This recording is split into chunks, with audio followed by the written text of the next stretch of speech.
Hello students, how are you people? I hope you all are fine and safe at home in this COVID situation. So today we will discuss the topic vomiting. First of all, definition of vomiting. It is the involuntary forceful expulsion of the contents of one's stomach through the mouth and sometimes through the nose. So involuntary आपको पता है कि जो patient के control में नहीं है movement. So involuntary forceful expulsion होगा, जो स्टमक के कंटेंट्स होंगे throughout the back flow हो जाएगा throughout the mouth and sometimes through the nose. That is called vomiting. Next is nausea. Nausea is also related to vomiting. Nausea is a feeling जो vomiting से पहले होगी patient को. So it is an uneasiness of the stomach that often comes before vomiting. Vomiting से पहले जो patient के stomach में अनइजीनेस फील होगी, that is nausea. So next topic related to vomiting is, next heading is reflex mechanism of vomiting. It has three phases. First is nausea, second retching, and third is vomiting. Nausea and retching are also called the symptoms related to vomiting. Before vomiting जो patient को feel होएगा, जो symptoms appear होंगे, ये दो symptoms होंगे. So nausea की definition हमने already discuss कर ली है. इसके साथ symptoms क्या होंगे? patient को cold sweating होगी, pallorness, salivation होगी ज़्यादा, disinterest in the surrounding because of upset feel करेगा वो, loss of gastric tone and reflux of intestinal content into the stomach. जो stomach में आ जाएंगे intestinal contents, उनका back flow हो जाएगा. Okay. Second is retching. So what is retching? Comprises labored spasmodic respiratory movements against a closed glottis with contraction of the abdominal muscles, chest wall and diaphragm. retching में क्या होगा? Diaphragm, abdominal muscles and chest wall की contraction होगी, जिसके कारण क्या patient को लेबर्ड breathing होगी, डीप ब्रीदिंग करेगा patient. It is without any expulsion of gastric content. इस स्टेज में जो गैस्ट्रिक कंटेंट है उसका बैक फ्लो नहीं होगा माउथ में. And can occur without vomiting, but normally it generates the pressure gradient that lead to vomit. इस condition में, इस स्टेज में क्या प्रेशर ग्रेडियंट इंक्रीज हो जाता है, जो कि फर्दर स्टेप वॉमिटिंग क्रिएट करेगा. Third is vomiting. It is caused by the powerful sustained contraction of the abdominal and chest wall musculature. Abdominal and chest wall muscles का powerful contraction होने के कारण जो गैस्ट्रिक कंटेंट्स हैं उसका outflow हो जाएगा थ्रू द नोज और through the mouth. It results in rapid and forceful evacuation of the stomach content up to and out of the mouth. ठीक है, जैसे हमने डिस्कस किया है, फोर्सफुल इवैक्यूएशन हो जाएगी स्टमक कंटेंट की through the mouth and the nose. Next is the causes of vomiting. क्या कॉजेज हैं, क्यों होता है वॉमिटिंग? सो मेडिकेशन इंड्यूस्ड वॉमिटिंग. कुछ ऐसी मेडिकेशन होती हैं जिसके कारण पेशेंट को वॉमिटिंग इंड्यूस होगी, वॉमिटिंग होगी, जैसे कि एल्डोपा मेडिकेशन है. नेक्स्ट इज इमोशनल स्ट्रेस के कारण हो सकता है पेशेंट को. नेक्स्ट है अर्ली स्टेजेस ऑफ प्रेगनेंसी, लेकिन फर्स्ट ट्राइमेस्टर ऑफ प्रेगनेंसी में चांसेस होते हैं पेशेंट को नोजिया एंड वॉमिटिंग होने के. Next cause is gall bladder disease. Next is food poisoning. As we all know, food poisoning leads to vomiting. Food poisoning होने के कारण भी वॉमिटिंग होगी. Next is infection such as stomach flu, over eating, a reaction to certain smells और disorder. कई बार कोई smell जहाँ ऐसे ऑर्डर होते हैं, फाउल ऑर्डर्स होंगे, जिसके कारण क्या होगा, वॉमिटिंग हो सकती है.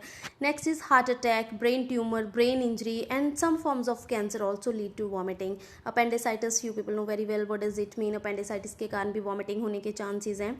Next is bowel obstruction and next is medicine such is L dopa, जैसे हमने पहले डिस्कस किया, and some of the chemotherapeutic agents which also lead to vomiting. Next is content of the vomit. First is if haematemesis. अगर blood है vomiting में तो इसका meaning क्या है? तो सस्पेक्ट अपर जीआई ब्लीडिंग. इसका मतलब है कि जीआई में ब्लीडिंग हो रही है. Second is if digestive food. अगर डाइजेस्टेड फूड है, जो फूड डाइजेस्ट हो चुका है, वो उसका बैक फ्लो हुआ है, वो वॉमिट में आया, तो it may be due to toxins और एनाफाइलैक्सिस. कोई अंदर रिएक्शन हुई है स्टमक में, जहाँ फिर टॉक्सिन्स के कारण जो डाइजेस्टेड फूड है उसका बैक फ्लो हो गया है. थर्ड है इफ़ अनडाइजेस्टेड फूड. अगर फूड अनडाइजेस्टेड है, डाइजेस्ट नहीं हुआ था, that is because of achalasia stricture. That is achalasia. What does it mean? Muscles of oesophagus fail to relax. Oesophagus के जो मसल्स हैं रिलैक्स नहीं हो पाते, जिसके कारण क्या हो जाता है, फूड आगे डाइजेस्ट नहीं होता, उसका बैक फ्लो हो जाता है, पास नहीं हो पाता आगे food. And fourth is a faecal matter of foul smelling. अगर फीकल मैटर है जहाँ फाउल स्मेल है वॉमिट में, what does it mean? Distal bowel obstruction. Bowel obstruction होगी फिस्टुला होने के कारण, जब बैक्टीरियल ओवरग्रोथ होने के कारण वॉमिट हुई. And last is the bilious. Bilious क्या है? बाइल प्लस गैस्ट्रिक कंटेंट्स होंगे वॉमिट में. what does it mean? that is because of the intestinal obstruction. so ये कॉमन साइंस हैं जिसके कारण हम फाइंड आउट कर सकते हैं what is the cause of vomiting, vomit क्यों हुई है. And next is the colour of vomit. Colour of vomit पे भी डिपेंड करता है. If colour of vomit is bright red, अगर वॉमिट का कलर है bright red, what does it mean? It indicates bleeding from the oesophagus. इसका मतलब है कि ईसोफेगस में से ब्लीडिंग चल रही है. अगर डार्क रेड है तो profuse bleeding in stomach such as from a perforated ulcer. कोई परफोरेटेड अल्सर होने के कारण ब्लीडिंग हो रही है तो उसका कलर क्या होगा? डार्क रेड होगा वॉमिट में कलर. एंड अगर कॉफ़ी ग्राउंड लाइक है, इसका मतलब है bleeding in the stomach because the gastric acid has had time to change composition of blood. Stomach में ब्लीडिंग हो रही है एंड जो गैस्ट्रिक एसिड है उसकी कॉम्पोजिशन अभी चेंज कर रहा है जिसके कारण कॉफ़ी कलर है. और जहाँ फिर सेकंड सिचुएशन क्यों है, क्यों हो सकता है कॉफ़ी ग्राउंड कलर वॉमिट में जो आया है? That is presence of old blood in the GI track. GI track में ओल्ड ब्लड था पहले से, कोई कोएगुलेटेड ब्लड है, ब्लीडिंग हुई अंदर, ब्लड कोएगुलेट कर गया, वॉमिट के थ्रू वो बाहर आया. And next is last is the yellow. Yellow क्या इंडिकेट करता है? Indicates bile because pyloric valve is open and bile is flowing into stomach through the duodenum. Duodenum के थ्रू स्टमक में बाइल आ रहा है ना, इसलिए येलो कलर है.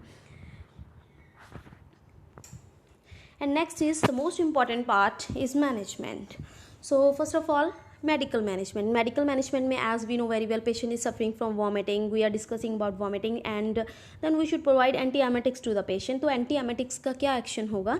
they act by inhibiting the receptor sites associated with MSS. vomiting होती है, जो receptor sites हैं वो उसकी जो एक्टिविटी है कम कर देगा, जो एंटीएमेटिक्स होती है तो इनहिबिट कर देगा रिसेप्टर साइट्स को, तो जिसके कारण क्या वॉमिटिंग नहीं होगी. तो एंटीएमेटिक्स कौन से यूज़ होते हैं? Anticholinergics, antihistamines, dopamine agonists and serotonin antagonist. ये डोपामीन एंटागोनिस्ट है यहाँ पे, ठीक है. तो नेक्स्ट है serotonin antagonist. Natural ways to prevent nausea and vomiting. Natural ways क्या होंगे? Eat small and frequent meals, eat slowly, avoid hard to digest foods, drink liquids between meals rather than drinking during meals. Meal के साथ fluid लेने की बजाय in between मील कोई भी diet लिए, जैसे ब्रेकफास्ट किया उसके हाफ एन आवर ड्रिंक ले सकते हो बाद में, इमीडिएटली ड्यूरिंग द मील नहीं लेना चाहिए. Rest after eating with head elevated about 12 inch above feet.